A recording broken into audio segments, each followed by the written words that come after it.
మీ బట్టలకి సాఫ్టింగ్ ప్రొటెక్షన్ ఇచ్చే సరైన ప్రొడక్ట్ ఎలిమ్ ఫ్యాబ్రిక్ కండిషనర్. హాయ్ హలో నమస్తే, welcome back to our channel. నేను మీ వైషు. బేసిక్గా ఉమెన్ అనగానే మిగతా వాళ్ళందరి గురించి పట్టించుకోవడం అలవాటైన పద్ధతి. అమ్మ అనగానే ఇంట్లో వాళ్ళందరూ బాగుండాలి, తను ఏమైపోయినా తన సెల్ఫ్ కేర్, తన గురించి తను పట్టించుకోవడం చాలా తక్కువ. అలానే ఉమెన్ అందరూ మిగతా వాళ్ళ గురించి ఎక్కువ ఆలోచిస్తూ ఉంటారు.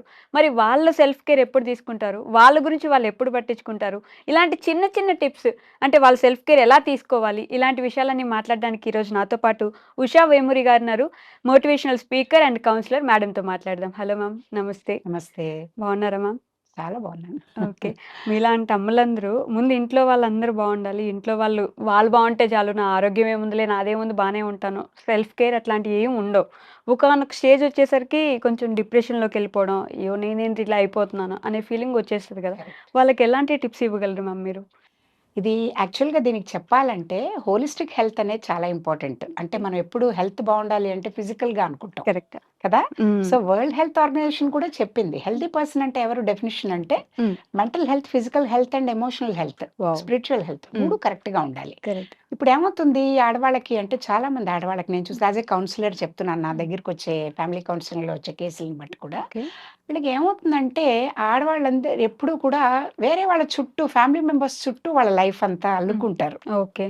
కదా! అవును. అంటే హస్బెండ్, ఇన్‌లాస్ ఉంటే గనక యాహ్. ఒకవేళ న్యూక్లియర్ ఫ్యామిలీస్ అయితే హస్బెండ్, పిల్లలు. లేదు కొంచెం కొంచెం ఎక్స్‌టెండెడ్ ఫ్యామిలీ అయినట్టయితే గనక అత్తయ్య, ఇన్‌లాస్ మావయ్య. ఉంటారు. అవును. అమ్మ, నాన్నగారు ఒకవేళ వీళ్ళు ఆడపిల్లలే ఉన్నట్టయితే గనక అమ్మ, నాన్న ఉంటే వాళ్ళ బాధ్యత కూడా వీళ్ళ మీదే ఉంటుంది. అవును. ఉన్నప్పుడు they have to కేటర్ to so many people correct. ఇంట్లో. అలా చేసినప్పుడు ఏమవుతుందంటే ఉన్న 24 అవర్స్‌లో ఆహ్, ఇంకా యాడెడ్ టు దట్ ఇప్పుడు మేమందరం కూడా జాబ్స్ చేస్తూ వర్క్ లైఫ్ బ్యాలెన్స్ చేసుకున్నాం. అవును. కెరియర్స్‌లో చాలా పెద్ద పొజిషన్స్‌లో ఉంటూ ఆఫీసర్స్‌గా ఒక బాధ్యత నిర్వహిస్తూ హోమ్ ఫ్రంట్‌లో కూడా ప్రతీదీ సర్వెంట్స్‌ని అంటే జస్ట్ బేసిక్ పనికి సర్వెంట్ ఉండి కుక్ అన్ని పనులు మనమే చేసుకోవడం. ఎందుకంటే వి ఫీల్ హ్యాపీ హెల్తీగా ఓకే. ఇంట్లో వాళ్ళకి మంచితో మనం చేసి పెట్టుకోవడం అనేది హెల్తీ హ్యాబిట్ అది. సో, ఆ బాండ్ కూడా ఉంటుంది కదా! కరెక్ట్. అంటే మనకి లవ్ అండ్ ఎఫెక్షన్ వాళ్ళకి ఏది మంచిదో వాళ్ళని దృష్టిలో పెట్టుకొని చేస్తాం. కరెక్ట్. ఇవన్నీ చేస్తూ ఉన్నప్పుడు ఆ ప్రాసెస్‌లో ఏమైపోతుందో over a period of time by the time she is 45, 50 yeah. ఆడవాళ్ళకి ఏమైపోతుందంటే ఎంత బిజీగా అయిపోతారంటే అసలు వాళ్ళ గురించి వాళ్ళకి ఎన్ని రోజులైంది నేను హెయిర్ డై వేసుకుని, బా. ఎన్ని రోజులైంది ఒక్కసారి గ్రూమింగ్ సరిగ్గా చేయించుకుని, ఏదైనా పెళ్ళో ఏదో ఉందంటే ఒకసారి నన్ను కేర్ తీసుకోవాలి, బాగా కనపడాలి అనే తప్ప యెస్. డైలీ బేసిస్ మీద నా గురించి నేను ఎంత టైం ఇచ్చుకుంటున్నాను, నా హెల్త్ గురించి నేను ఎంత కేర్ తీసుకుంటున్నాను అని ఆలోచించే టైం ఉండదు చాలా మందికి. రైట్. కానీ ఆ టైం ఉండదు. దానివల్ల కాన్సిక్వెన్సెస్ ఏమవుతాయి? ఇప్పుడు 50 అనుకోండి, 55 వచ్చింది. అమ్మాయిలైతే గనక ఆ టైంకి మ్యారేజబుల్ ఏజ్‌కి వచ్చేస్తారు. అవును. సో, వాళ్ళకి పెళ్లిచ్చేసి వాళ్ళ ఇంట్లోంచి వాళ్ళు వెళ్ళడం. బయట కంట్రీస్‌లోనో ఉన్నట్టయితే వాళ్ళు ఆన్‌లైన్ మాట్లాడుకోవడం ఇలాగే తప్ప అవసరమైనప్పుడు వీళ్ళు వెళ్ళడం, రోజంతా వచ్చిపోతూ ఉండేది ఉండదు. ఉండదు. ఒక సెపరేషన్. అబ్బాయి ఉన్నాడు. అబ్బాయి కొంచెం +2 అయిపోంగానే మంచి చదువు కోసం, దీనికోసం ఫారిన్ కంట్రీస్‌కో, వేరే స్టేట్స్‌కో, రెప్యూటెడ్ ఇన్‌స్టిట్యూట్స్‌కో వెళ్ళిపోవడం జరుగుతుంది. కరెక్ట్. సో, ఎవరు మిగులుతారు? అత్తగారు, మామగారు, హస్బెండ్, వైఫ్. హస్బెండ్, వైఫ్ అంతే. హస్బెండ్ యాజ్ యూజువల్ తన కెరియర్ తన దీంట్లో తనకేం చేంజ్ ఉండదు. ఎందుకంటే బాడీలీ చేంజెస్ వచ్చేది కూడా ఆడవాళ్ళకే. కరెక్ట్. మెచ్యూరిటీ ప్యూబర్టీ అప్పటి నుంచి మొదలుపెడితే బాడీలో మనకి ప్రతి 12 years, 14 years, 24 years post birth వీటన్నిటికి కూడా బాడీలో చేంజెస్ అన్నీ ఆడవాళ్ళకే వస్తాయి. ఓకే. మగవాళ్ళకి ఏం చేంజ్ ఉండదు. ఎక్సెప్ట్ వాళ్ళకి మళ్ళీ మన ఆడవాళ్ళకు ఉండే మెనోపాజ్ లాగానే వాళ్ళకి కూడా ఆ ఏజ్‌లో వచ్చే చేంజ్ తప్ప ఓకే. ఏమీ ఉండదు. వాళ్ళకి అలా ఉన్నప్పుడు ప్రోస్ట్రేట్ వేరే ప్రాబ్లమ్స్ వేరే ఓకే. ఫిజికల్‌గా. ఓకే. బట్ బాడీలో ఉండే ఈ హార్మోనల్ చేంజెస్ వల్ల జరిగే మార్పులకి ఇదే టైంకి ఆడవాళ్ళకి మెనోపాజ్ సెట్ అవ్వడం. ఈ మెనోపాజ్ 48, రావడం. 45 నుంచి. యెస్. సో, ఏమవుతుంది ఆ 10 ఇయర్స్ వాళ్ళకి నిజంగా ఎంత టైట్ రోప్ వాక్ అంటే ఫిజికల్‌గా సరిగ్గా ఉండదు. But correct. రెస్పాన్సిబిలిటీస్ చాలా ఉంటాయి. ఇంట్లో పెద్దవాళ్ళని కేర్ తీసుకోవడం, రైట్. వీటన్నిటిలో they neglect themselves. Correct.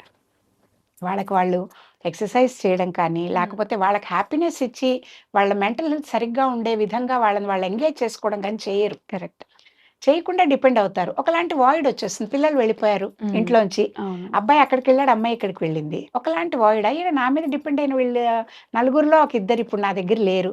As a mother she feels that separation yeah! ఉంటుంది. ఉండేసరికి ఎలా ఉన్నారో, తిన్నారో లేదో, ఏం కూర చూసినా, వాళ్ళకి ఇష్టమైంది ఏం చూసినా, వస్తువు చూసినా, అబ్బా! ఇది సంజుకి ఇష్టం, ఆ! ఇది భావనకి ఇష్టం. ఇట్లా అమ్మాయి గురించి, అబ్బాయి గురించి గుర్తు చేసుకోవడము. నేను చేయలేకపోతున్నానే, ఏం తింటున్నారో ఏంటో అని బాధపడడము. కేర్ తీసుకుంటున్నారా లేదా? అదివరకు రోజు ఫోన్ చేసేవాళ్ళు. ఈ మధ్య ఏంటో వారమైంది ఫోన్ లేదు. అంటే రకరకాలు. అంటే వాళ్ళది మొత్తం వాళ్ళ లైఫ్ అంతా వీళ్ళ చుట్టూ తిరుగుతూ ఉంటుంది. తిరుగుతూ ఉంటుంది. ఈ ప్రాసెస్‌లో ఏమవుతుంది, ఎందుకు ఇంత డీటెయిల్డ్‌గా చెప్పానంటే, ఇలా థాట్ ప్రాసెస్ ఎప్పుడైతే మారి physical separation leads to mental ఇదనమాట. ఒకలాంటి ఇన్‌సెక్యూరిటీ, రైట్. ఒక వాయిడ్. ఆ వాయిడ్‌ని వాళ్ళు ఏం చేసుకుంటారు, ఇంకా బాధపడుతూ నెమ్మదిగా డిప్రెషన్ లాంటిది, తర్వాత మెంటల్ ట్రామా అనేది ఎలా ఉంటాయంటే, తెలియకుండానే లాగేస్తాయి. ఎగ్జాక్ట్. అసలు ఎప్పుడు సెట్ అయిందో కూడా మనకు తెలీదు. తెలీదు. తెలిసాక ఒకసారి తెలిసాక ఏంటి అలా ఉంటున్నావు మూడీగా అని ఎవరైనా అడిగితే ఏదో ఉంటుంది, వాళ్ళు లేరు, నాకు బోరుగా ఉంది అని చెప్పగలిగిన వాళ్ళైతే సరే పద, హస్బెండ్ కూడా అండర్స్టాండింగ్గా ఉండి, నువ్వు అలా కాదు, వాళ్ళ లైఫ్ వాళ్ళ రెక్కలు వచ్చాక ఇప్పుడు మనందరం బయటికి రాలేదా, మన పెళ్ళై నువ్వు వచ్చినప్పుడు మీ అమ్మగారు అలా కొంచెం గనక ఇంట్లో వాళ్ళు కూడా వాళ్ళకి సపోర్ట్ చేసి మాట్లాడగలిగితే అట్లీస్ట్ దిల్ రియలైజ్, ఓహో కరెక్టే కదా, this is very natural. Yeah! ఇప్పుడు ఎలా అయితే పక్షికి రెక్కలు వచ్చాక వెళ్ళిపోతుంది అనేది వాళ్ళ కెరియర్ కోసం వాళ్ళు వెళ్ళారు. రైట్. అంతేకాని ఈ సెపరేషన్ అనేది ఫర్ గుడ్ యాహ్! వెళ్ళింది అని. అలాగే అమ్మాయి ఎప్పటికైనా పెళ్లి చేసుకుని అత్తగారింటికి వెళ్ళాలి, అది తన హోమ్ అని గనక మనం ఒకసారి ఎప్పటికప్పుడు చెక్ చేసుకుంటూ ఉంటే అలా కాకుండా వాళ్ళ గొడవలో వాళ్ళు ఉండి తిన కూడా ఎక్స్ప్రెసివ్ కాదనుకోండి, చెప్పట్లేదు అన్ని మనసులో ఉన్న ఫీలింగ్స్ అన్ని చెప్పట్లేదు. ఓకే. అలా ఉన్నప్పుడు ఎలాంటి బాధలు తనకుంటే తెలియకుండానే డిప్రెషన్ లోకి సింక్ అయిపోతుంది. అది అయ్యాక ఏమవుతుంది, ఇంకా కంపారిజన్స్, ఆత్మన్యూనత భావము, అందరూ బాగున్నారు, world is okay, you are okay, I'm not okay అని ఒక మేనేజ్మెంట్ టర్మ్లో చాలా బాగా చెప్తారు. ఇంటర్పర్సనల్ రిలేషన్స్లో వీటిల్లో చెప్పేటప్పుడు కూడా 4 క్వాడ్రంట్స్ ఉంటాయి ప్రతి మనిషికి కూడా. I'm okay, you are okay అనుకోవడం బెస్ట్. ఎప్పుడు ఓకే, నేను బాగున్నాను, నువ్వు కూడా బాగున్నావు. I'm not okay, you are okay అంటున్నావు అనుకో, ఏమైపోతుంది, నువ్వు ఇంకా నువ్వు ఆత్మన్యూనత భావంతో, సెల్ఫ్ పిటీతో, లో సెల్ఫ్ ఎస్టీమ్తో బాధపడుతున్నావు. That will lead to depression. ఒకసారి ఆ సైకిల్లోకి డీప్గా వెళ్ళిపోయాక ఎవరు మాట్లాడుకుంటున్నారు, నా గురించే మాట్లాడుకుంటున్నారేమో, అందరూ బాగున్నారు, అందరూ వాళ్ళ సుఖంగా ఉన్నారు, నేను ఒక్కదాన్నే ఇలా కష్టపడుతున్నాను అనే ఒక భావన. ఎవ్రీవన్ ఈస్ ఓకే, నేను మాత్రమే ఇలా అనే అంత న్యాచురల్ ప్రాసెస్. కాకపోతే ఆ జర్నీలో ఇది చాలా న్యాచురల్.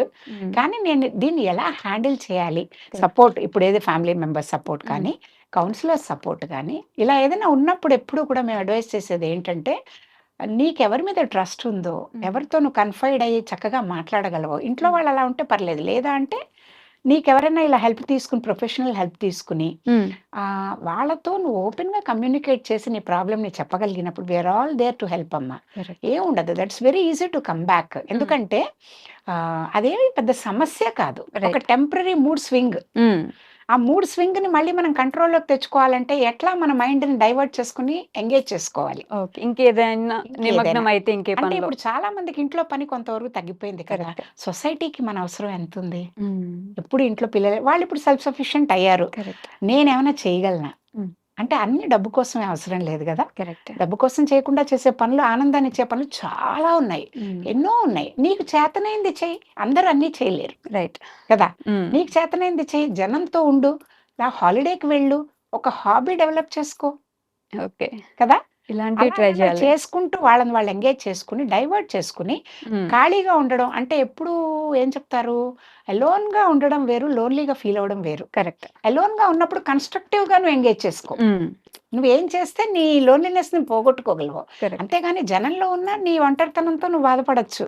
కాబట్టి లోన్లీనెస్ అనేది దగ్గర రాకుండా చూసుకోవడమే దీనికి హెల్ప్ చేస్తుంది అన్నమాట. Okay ma'am, thank you so much.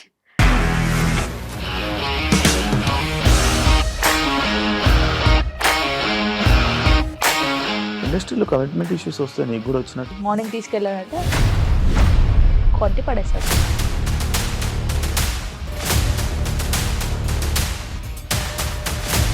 ఒక్కళ్ళు కూడా చూడలేదు ఈ సినిమా అని చెప్పడానికి కూడా చాలా ధైర్యం కావాలి. అది నిజం కదా, దాంట్లో ధైర్యం ఏంటి? ఇది నెక్స్ట్ డే ప్లేట్ మార్చేస్తే తప్పు కదా. As of now we're comfortable this అని నేను అనుకుంటున్నాను. రష్మిక గారిది మీది ఒకే ఊరు అంట కదా? నీకు కోపం వచ్చిందంటే బాగా తిట్టేత్తరా? తిట్టేద్దామండి. నిజంగా గేమ్ ని ఎలా చేంజ్ చేయగలిగారు? ఏపీఎస్ఎఫ్సి వాళ్ళకి 6 నెలల్లో నేను 6 లక్షలు కట్టా. బిజినెస్ చేయాలనుకుంటే it is as difficult as riding a tiger.